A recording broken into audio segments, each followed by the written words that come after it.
ស្រាប៊ីគ្រីតលេងឈុតធំអុកញ៉ាខេមរៈសិរីមុនមិនចេញចម្រៀងតាមផាប់ឥឡូវស្រាប់តែគ្រីតលេងហាក់សឹកផាប់តែម្ដង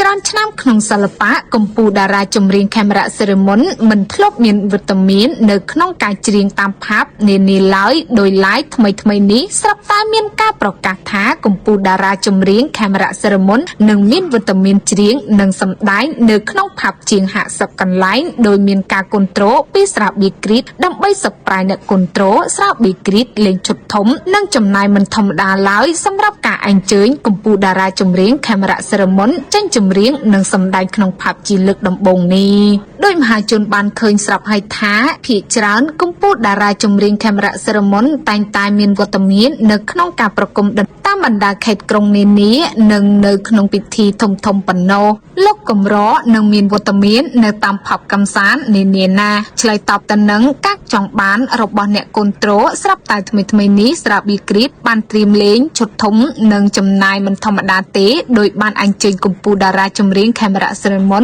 ច្រៀងតាមផាប់ធំជាងហាក់សឹកកន្លែងជុំវិញខេត្តក្រុងគ្រាន់តែដឹងដំណឹងថាកម្ពុជាតារាចម្រៀងខេមរៈសិរីមុនត្រៀមនឹងមានវត្តមាននៅក្នុងផាប់តាមការអញ្ជើញរបស់ស្រាប៊ីគ្រីតបានធ្វើឲ្យអ្នកគ្រប់គ្រងជាច្រើនសម្ដែងនៅការត្រេកអរក៏ដូចជាការរងចាំមើលថាតើអាយដលរបស់ពួកគេនឹងលេចមុខជាលើកដំបូងនៅទីណាបើចង់ជួបផ្ទាល់ជាមួយកម្ពុជាតារាចម្រៀងខេមរៈសិរីមុនឬអាយដលរបស់បងប្អូនកុំភ្លេចចូលរួមជាមួយស្រាប៊ីគ្រីតទាំងអស់គ្នាដើម្បីទទួលបានភាពសប្បាយរីករាយនិងបានរំលែងកម្សាន្តជុំគ្នាសប្បាយ